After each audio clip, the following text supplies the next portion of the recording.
Betty Tracy's workshop. I Moderating. I think we have to mute our buddies.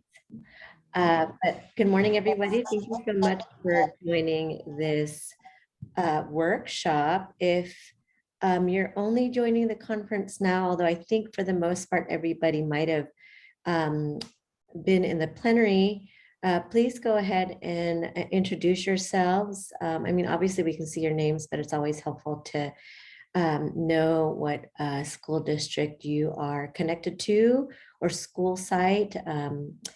So please go ahead and put that in the chat. That would be really helpful.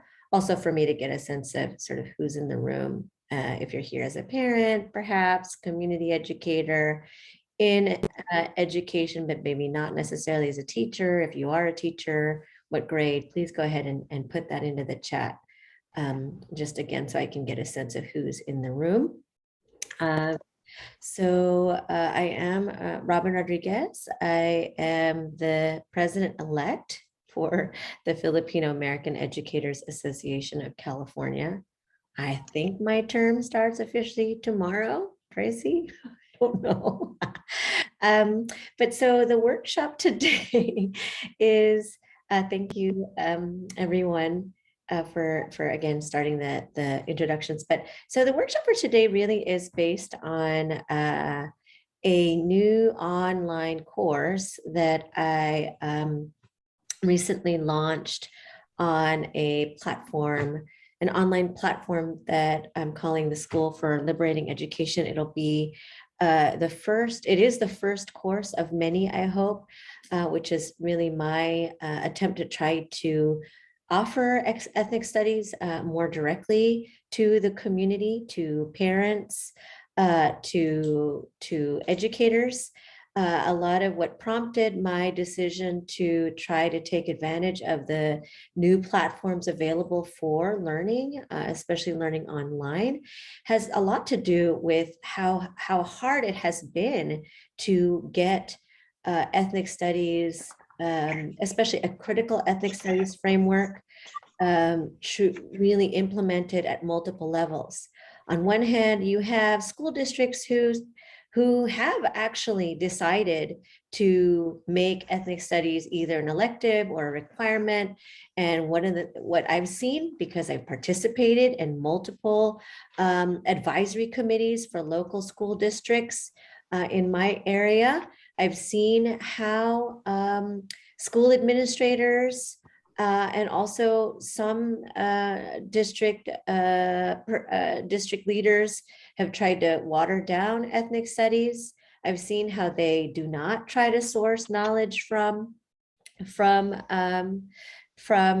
local educational allies. There's a way in which people are sort of districts are paying top dollar to import people from out of state to do different kinds of professional development workshops, which isn't necessarily bad, but I think for many of us who care about ethnic studies and ethnic studies that's rooted in lifting up the actual histories and experiences of the people in a particular community, it really in some ways deviates from some of that commitment.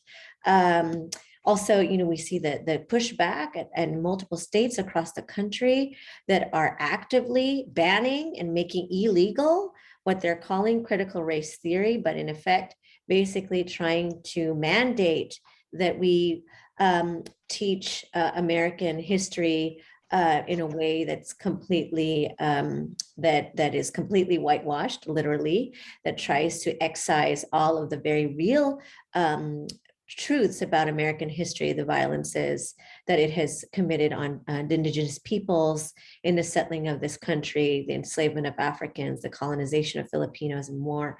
So again, for me, offering courses first through this platform online is really an attempt to bypass and go directly to parents and educators and even young people so that they can have access to the kinds of knowledges that continue to be confined to institutions of higher education, and yet are also being bled dry. I teach in an Asian American Studies department. There's one of several other ethnic studies units. We are barely holding on after 50 years. And so again, what I'm going to offer you is just a little kind of snapshot of some of the curriculum that I aim to offer. And so, I should also say that the curriculum that I'm offering for this initial mini course on the Asian American Contemporary Experience is based on the republication of my book co-authored with Dr. Pavan Dhingra. So Pavan and I are sociologists by training who are also very active in the space of ethnic studies or Asian American studies. And so the book, which got republished, is really a survey of some of the current research on Asian Americans across various issue areas. So for the mini course that I launched earlier this month, I really tried to focus on topic areas that I thought might be especially relevant to teachers who serve predominantly Asian American learners and Asian American families. So there is a module on immigration, from immigration history to some of the issues and impacts of legal status and what that looks like for learners and their families. I also look at just family dynamics, the complexities of Asian American families, the kinds of issues that come up, for example, when it comes to intergenerational issues, issues related to domestic violence and abuse, issues related to transnational adoption and transnational families. And this is the complexity that we're dealing with today, right? So family is a second module. Another module I look at is around identity, just the complexities of identities. How do identities form? How has anti-Asian racism impacted identity processes for our learners and folks in the community? I also look at educational achievement, really trying to break down the continued ways in which the Asian American model minority stereotype is masking a lot of the diversity of educational experiences for our young people. I think some of you probably experienced this. We certainly experience it in higher education, despite all of the work that Asian American scholars, Asian American advocates have been doing to really highlight the diversity and complexity of our communities, the very different histories that bring us to this country and that have real consequences for how we navigate the school systems.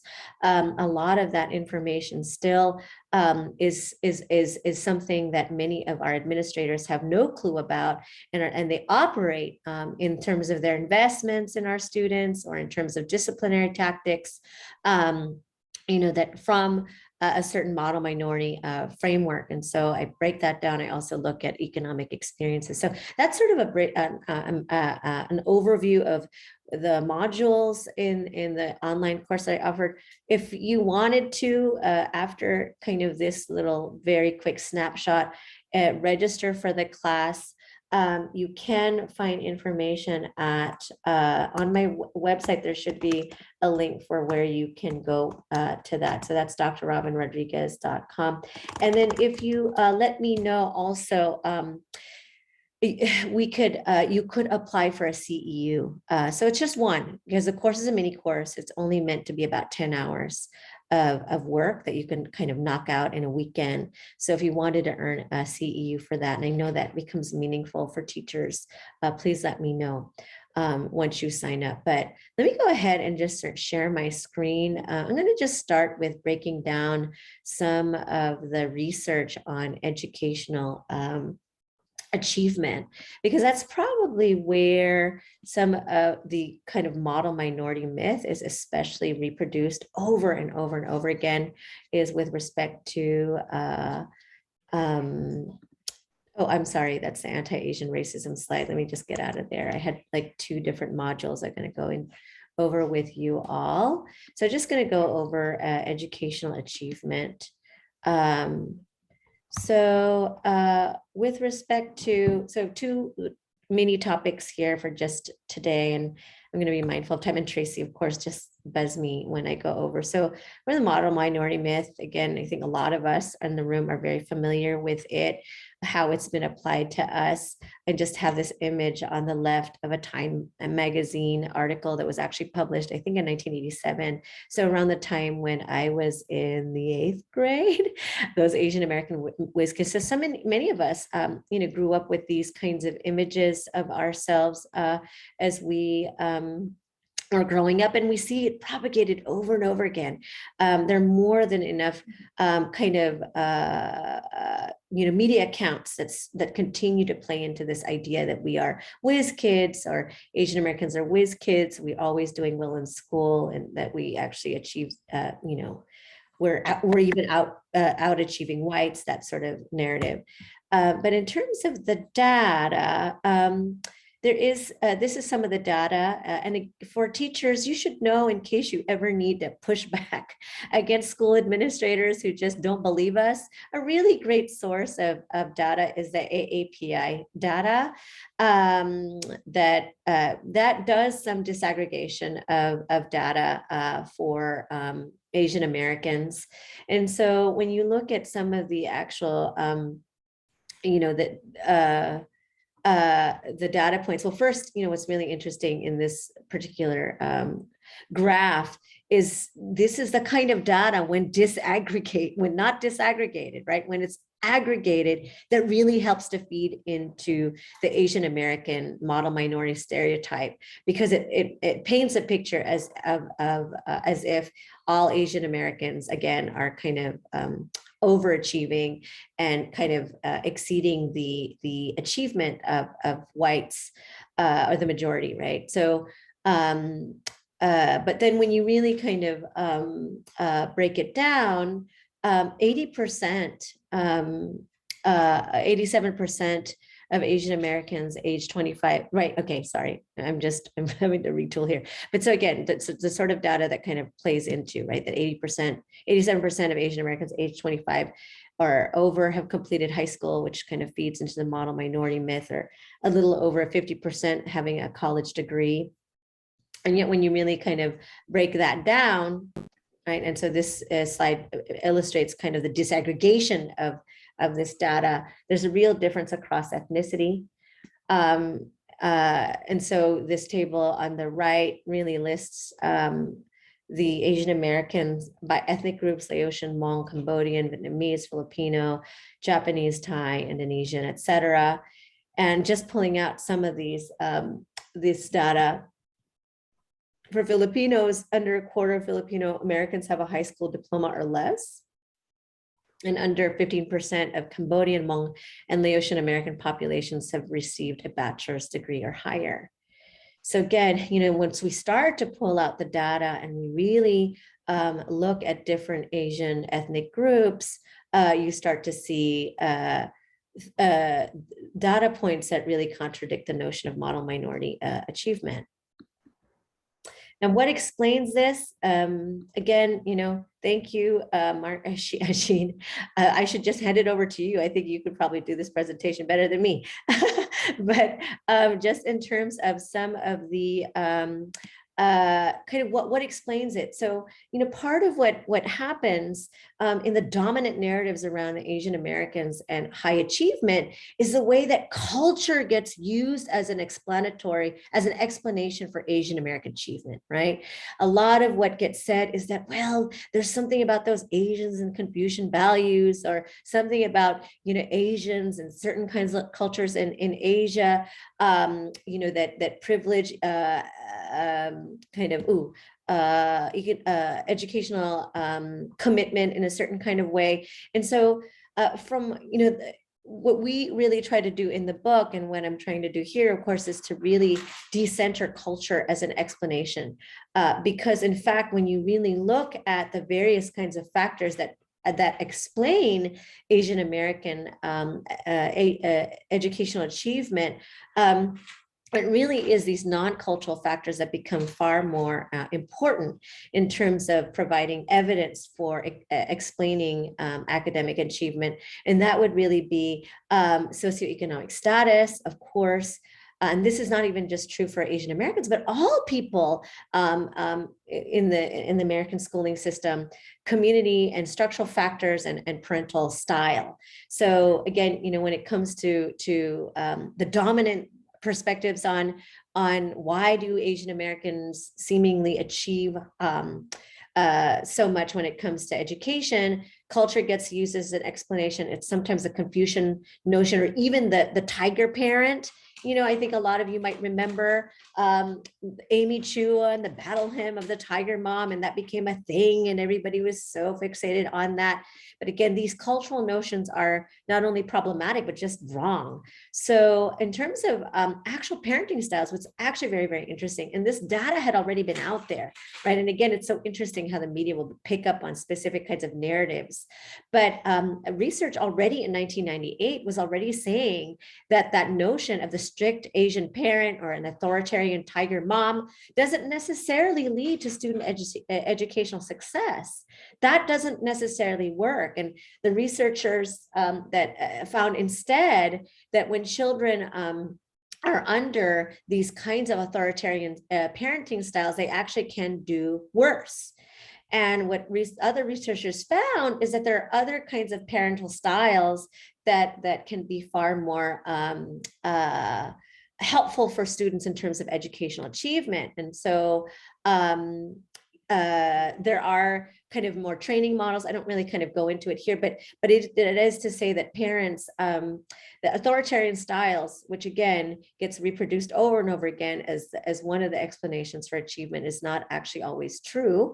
And it's also important to note that parents without the resources to be involved in school or homework usually have children that struggle through school. So resources like a educational level for the parents, educational English proficiency, inflexibility of work schedules, and a lack of understanding of the school system is really what can impact to what extent parents can actually be involved in schooling and help with their children's success. And there's so much evidence to supporting this idea that parents without these resources then have children who really struggle. English proficiency, I mean, it seems maybe so obvious, but and yet again, we still have this kind of dominant narrative around why Asians are good in school. But English proficiency can really, really have an impact on parents and therefore on their kids. With immigrant parents, even if they can speak well, but accented English has an impact on whether they do or are willing to engage as school administrators or school teachers. There's a lot of shame involved, the shame of not being able to articulate themselves, the shame of being put down and not wanting to be put in that kind of situation which disengages them from the school system. And I think for us, this is something to think about, certainly as an association with FAYAC. Among the initiatives we really wanted to initiate as an organization is how we can support Filipino immigrant parents.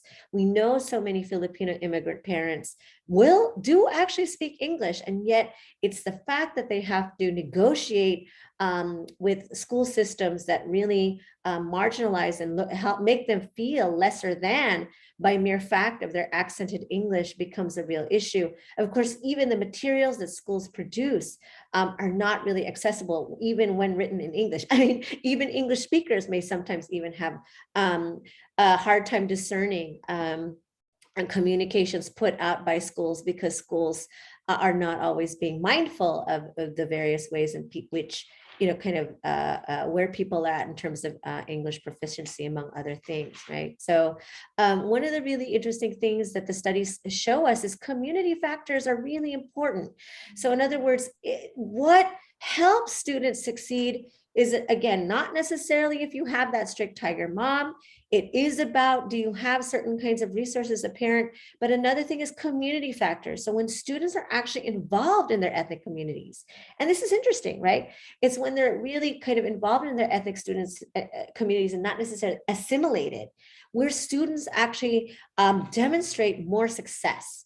So when students, when parents' educational values are reinforced by the community, where they might be able to have access to resources that their community provides, whether it's kind of after school programs or college prep help, there's all of this evidence that in fact shows that the more you're embedded in your ethnic community, which seems again to go against the grain of like this compulsion, this demand for assimilation on the part of our schooling systems. But in fact, when kids are involved in their ethnic communities, you're finding instead that they're able to get a kind of support, access to different kinds of resources that can help in their educational achievement.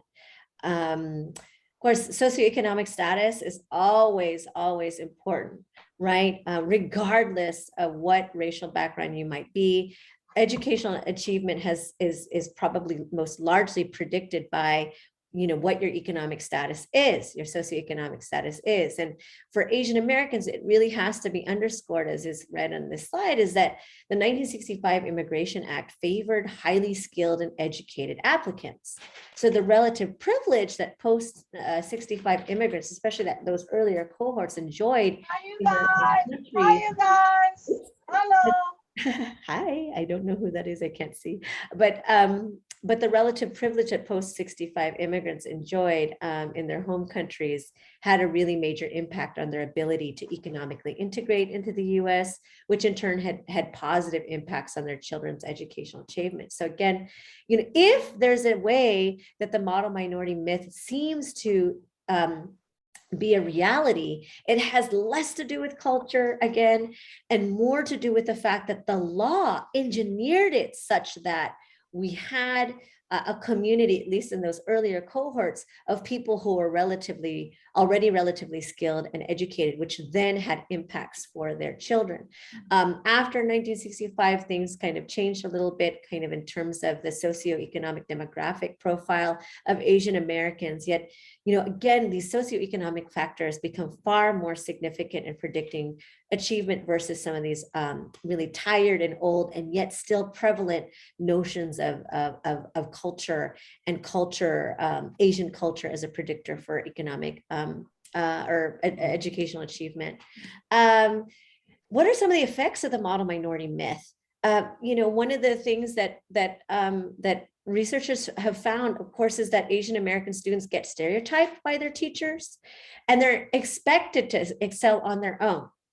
So they're not able to get some of the assistance if they need it. So you can imagine some of the issues that came up in the previous panel on disability justice and advocacy, what it then looks like then if you are actually an Asian American special needs child.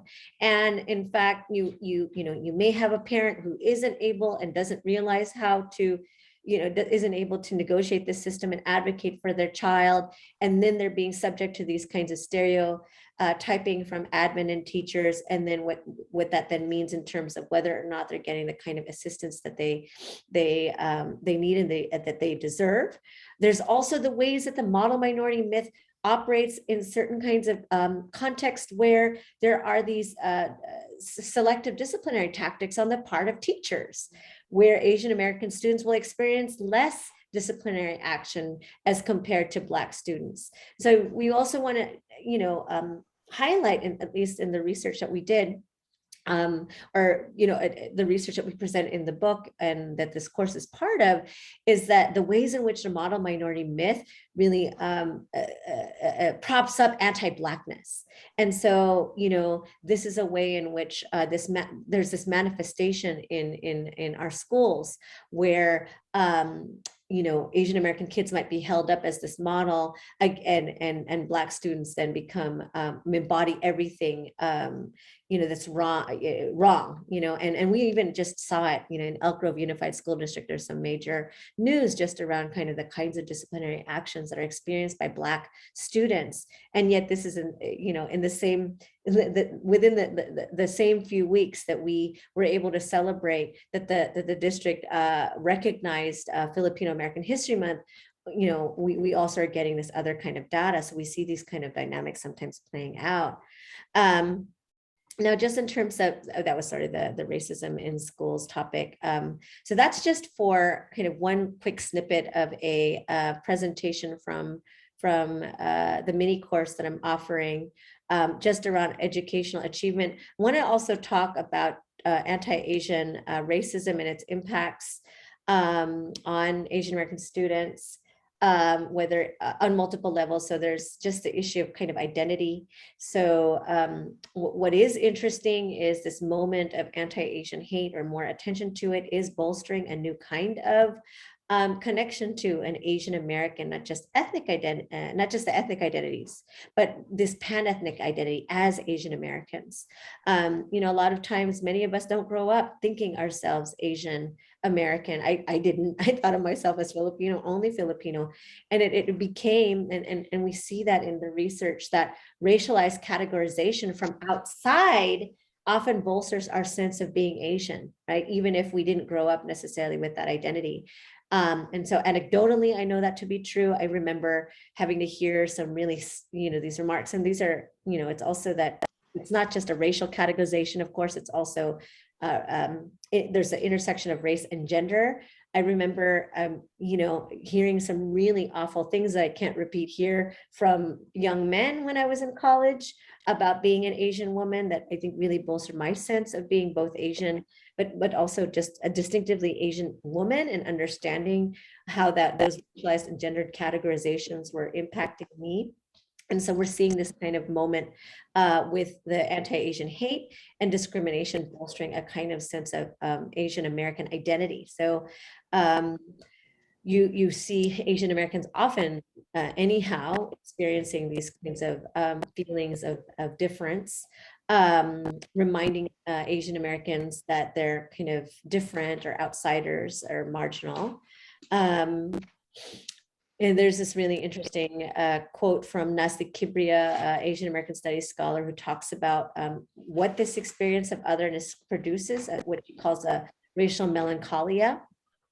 I don't want to kind of read the quote at length, because I kind of want to move on and also just have some time for Q&A. Also, like, maybe let me pause real quick here. I feel like I'm going super fast. Tracy, are we good on time? Just because I feel like I'm being distracted by trying to look at the time. And yes, we are scheduled till 11:20. Perfect. Okay, good. Because I don't want to spend too much time, because I'd really love to hear questions. But, you know, just quickly, this kind of this notion of the otherness and what it does for Asian Americans. I think a lot of us here probably pay attention to these sorts of things, but of course, between March 2020 and February 2021, the Stop AAPI Hate hotline, led by some of the faculty in Asian American Studies, and also which the Balusan Center became a research partner with, mainly to report out regional impacts or regional dynamics with anti-Asian hate. But over almost 4,000 anti-Asian hate reports came in through the Stop AAPI Hate. Lots of Asian Americans being attacked physically, verbally, spat upon, subjected to slurs. And these happen in all different kinds of places: on the street, in public transportation, in stores, certainly at schools. So there's other research that sort of came out with the Pew survey. 3 in 10 Asian Americans reporting having been subjected to racial slurs and jokes since the onset of COVID-19.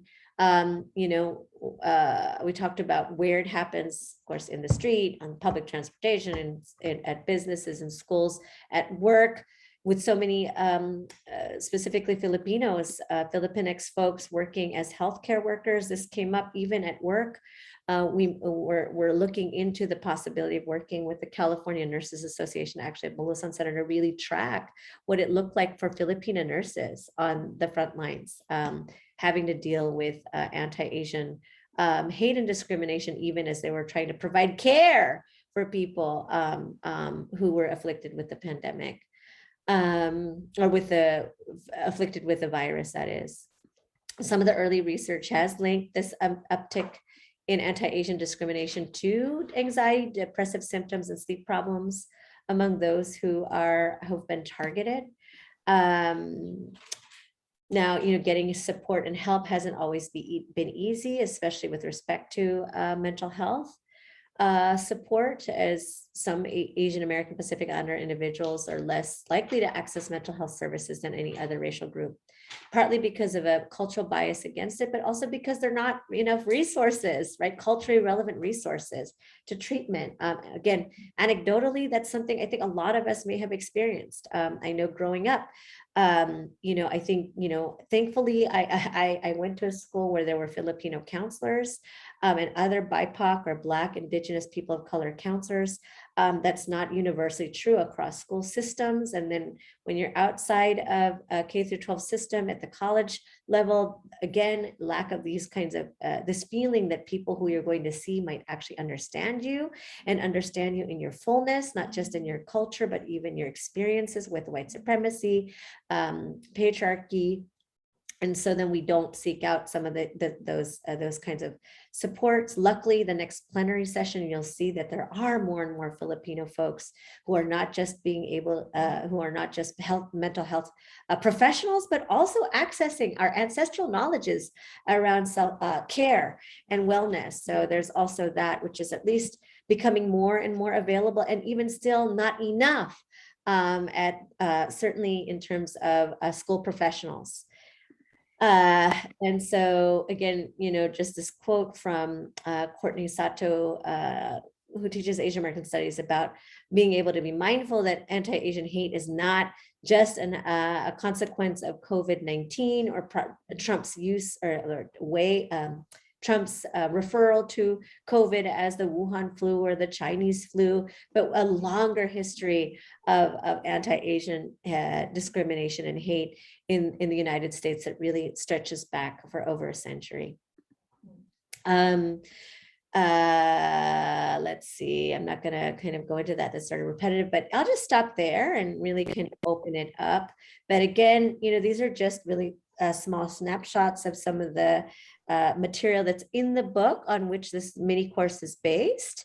And you can, we dive deeper into these and other issues I do in the online course. Certainly in the book, there's much more in the book as well that doesn't get covered in the course. But as we have time, I'd love to be able to answer any kinds of questions if I can answer them, or even to hear from other people. I think that in the chat, really, it's, there is a way that the data bears out. We know it to be true in our lives. And thankfully, there are the people who do the research to be able to connect our individual experiences to others, right? And so that's why so much of this research is so vital, because we cannot, unfortunately, it's never enough to go to policymakers or people with power with our individual stories. Our individual stories have never been good enough.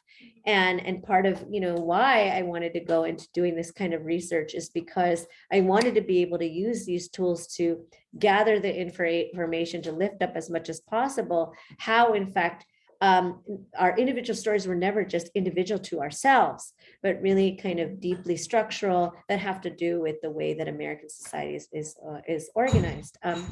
So I'll just stop there, and thank you again for stopping in and listening.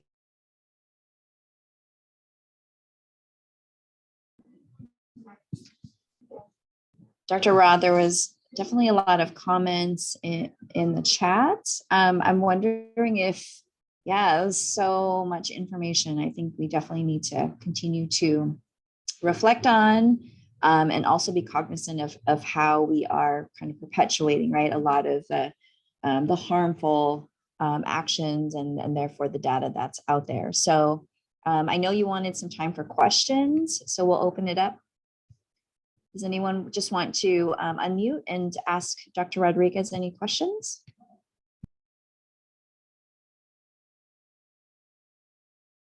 Hi, Dr. Camp. Thank you so much for helping to host this entire event and for stopping in on my session. No, my pleasure, and thanks again to Ms. Noriega for providing the opportunity to help out with this experience, this learning experience. Your research and your online course, it did perk my interest, and I'm curious to know about resources. I'm curious to know. I'm trying to connect the connect some dots about immigrant experiences. And you brought up the, obviously the diversity within the Asian Americans and the migration stories, really. So I'm curious, and there's been a lot written about voluntary and involuntary immigration into the United States and what that might be. And you brought up the social and economic conditions of waves of immigrants when they come into the country and how they might impact their educational and academic success in the country. If you could summarize that with the multitude of Asian American groups, do you have a conclusion or a recommendation when you look at the diversity of immigrants among the Asian American populations? What I'm trying to just connect for myself is, well, if we're going to compare, and we in San Lorenzo are fortunate enough to have a very diverse student body population. So, and I think our teachers are really interested, at least the ones that are delving into ethnic studies, they really want to take it from the experiences of the kids. And obviously you're always doing a compare and contrast of experiences. So long-winded question of saying, can you talk a little bit more about the immigrant trends and experiences of various Asian American, populations? Yeah, absolutely. Thank you for the question. And yeah, you're right. I mean, migration histories really are significant. I mean, I pointed just one strand, for example, of some earlier kind of just specifically the 1965 Immigration Act and how it did two things, which is sort of one, it really unleashed Asian immigration to the US in ways that policymakers never anticipated or planned, because among the things it did is it ended all these racial exclusions of Asians, but it did favor a particular class of people, which did mean that, for some of the earlier cohorts of people. So in other words, on your end, I think understanding, kind of immigrant generation may be vital, meaning are these, kind of second or third generation folks. And, and by now, especially kids who are in our schools now from K through 12, may well be kind of the grandchildren of people who came from this early cohort from the 1960s to the early 70s and grow up in a particular with certain kinds of resources unavailable for others. So there's that. And let me just point out a couple of trends. There's definitely a really important and marked difference between those who are coming as refugees versus as immigrants. That is true. So for instance, the children and grandchildren of Southeast Asian refugees. And then if we kind of expand the category even of Asian American, which many scholars have also done, which is to even include West Asian. So we can anticipate, for example, what it might look like to receive Afghani refugees. But certainly people who are coming from refugee backgrounds, you can imagine that, on a basic level to flee under such conditions of duress, without pre-existing networks in the country, with very little and sometimes more than the clothes on your back in some cases. These are very, very, have really major impacts on then the children who might come under those conditions, or children born even here to parents who had to flee those kinds of conditions. So really, really crucial kind of the sort of the broad dividing line in some ways between immigrants and kind of the children of immigrants and the children of refugees. But I also need to say, though, that immigration law has changed a lot since 1965. And also, so you have a dynamic too, where you have people who are coming also as professionals, but they only have temporary visas. And so you add to that you've got these kids, and this is kind of the children of tech workers. And in San Lorenzo, somebody, or certainly this is probably even more so in New Haven now, or Fremont Unified. But, the children of tech workers, they seem like they might be kids who grew up with relative privilege, but because their parents, or specifically their dads, because this is gendered, are only here on temporary visas, they can, that are attached to their employer, there's this kind of precarity there. So sometimes, if they're overworked at work, which may have impacts on the kids, they don't say anything, because if they do, they stand to lose their jobs. And with the job loss comes the loss of a visa. There's also just the temporariness of their existence in the school system. They may fall out of status. So there's also not even the question of how did they come? Are they refugees? Are they immigrants? It matters what status they have. Are they on a temporary visa? Are they, and then potentially even undocumented? And that's a whole other issue. There are so many children who are undocumented. They're undocumented maybe partly because their professional H-1B parents decided to overstay, or just to keep some kind of continuity and stability for their kids.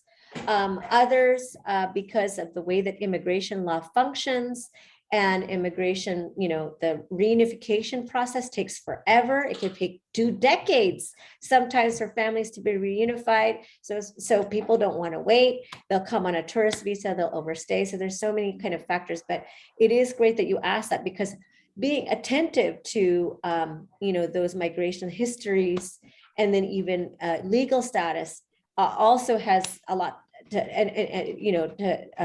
do with kind of how kids fare, and then how parents might negotiate the system as well. And again, not being, it's really interesting how, even if you have professionally trained parents who can actually speak English, whether it's a lack of competency in understanding the school system, or just the deep shame that sometimes come with not being able to articulate English in a kind of unaccented English that we define as the normal way of speaking English, or the acceptable way, can really prevent even parents who otherwise might want to get involved, otherwise have everything, ready to support a child, and yet not being able to kind of do that adequately. So, yeah.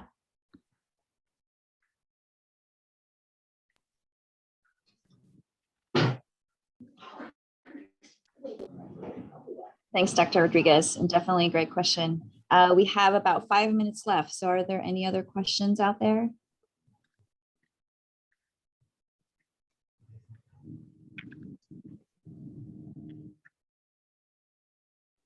Please feel free. Marlo, did you have a question?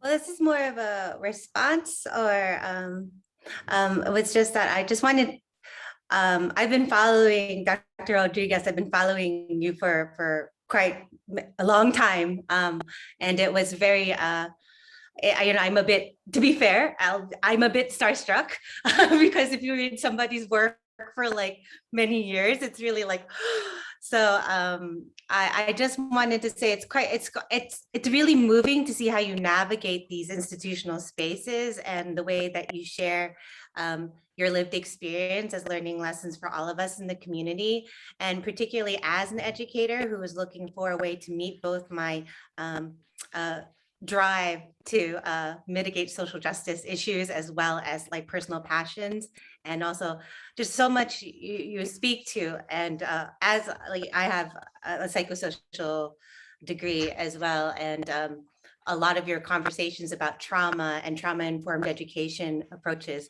has really been quite inspiring to me. And I don't know if I would have any other space to tell you, even though this isn't really regarding your workshop or your materials. Oh gosh, Mark. But thank you so much. I appreciate that. I really do. This is, this is not the space necessarily, but one day, maybe the next FAAC, I'll share a little bit more about the journey. I was also a student, right? Navigating multiple systems, including an educator navigating kind of higher ed, and of course, just what it means to witness the lack of investment in this kind of work that we do, and fighting against all odds to continue to try to do this work. When you know that knowledge and data, it's power, and it really it's disturbing, of course, because what data counts, how you get the data, also. there's notions about what is a more appropriate and more legitimate way to even collect data. All of it often is defined by people who frankly are not from our communities and may not care about our communities. And it's been really tough. And I do, it's worn on me, speaking of trauma and my own mental health and well-being. And so I do appreciate the affirmations because,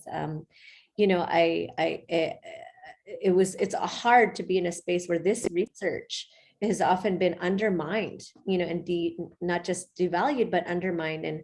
But I do see, and I think why I'm pivoting in this way, that it can be so empowering for us. And I've seen it, materially, how we have been able to use some of this work to press successfully for the kinds of investments that our families and our kids deserve. But, there's so much working against us, and or at least we're trying to try to contribute in the ways that we can to lift up our varied experiences, which by themselves should have been valid.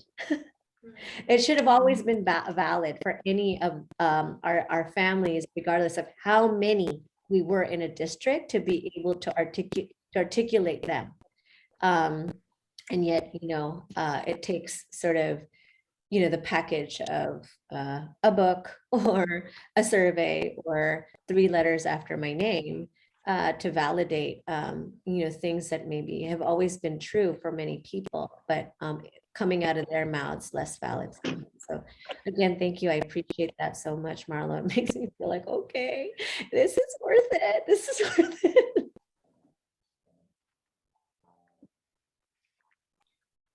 We have another minute. Is there a quick question out there?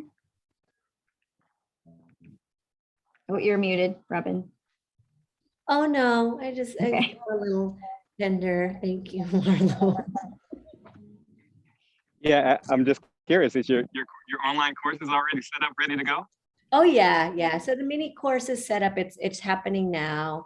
I mean, it's still the platform. I'm still kind of figuring out. I'm trying to make sure it's as accessible as possible. But yeah, it's going. And there's the stuff that I presented now, and then other aspects or other kind of modules, including a module that does address your question, Dr. Camp, a little bit more deeply. But yeah, and again, the idea was to kind of offer it to individual teachers. But I'm happy to come in if you want me to do something with your teachers, because this is important information, I think, for educators. The census numbers are coming in, confirming what we already knew. Asians are one of, as a group in the aggregate, the fastest growing group in America. And that also means, even from a disaggregated lens, that very specific ethnic groups. And you could pull up some of the data by county, Alameda County in particular, of course, we already know, those of us who grew up there. So, I think that the hope is that this kind of data can be informative to school administrators and certainly educators, so that they can better serve their learners. So, whether people do it individually or whether, I were to help provide some of that in a larger setting, I'm happy to do either. Dr. Rod, there's a question. Oh, yes. Any individual attempts to count individual income. Right. Okay. The big issue, just for everybody, if you don't already know, household income is always used as a way of proving that Asian Americans are economic successful. And yet what they don't tell you is a household is everybody who lives in the household. And we don't just live by ourselves in these tiny nuclear families. We have multiple generations living with us, and those incomes count.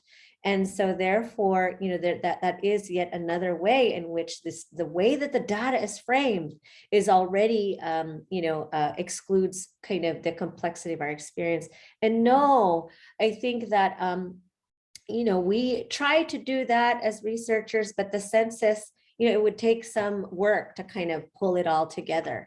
And I think for the Filipinx count, the survey we did for the Bulusan Center, we try to be mindful of individual income. That tells us a little bit more, because even with the household income, how much of the income, nobody's asking at the census, how much of that income has to go to the Philippines?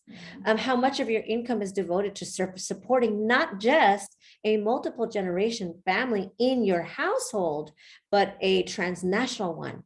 And that's especially true for the Filipinos, but probably equally true for others. So anyhow, we can't go into it now, but thank you for all your interest. And I'm really, really, happy to always share in this great space of FAAC. Thank you.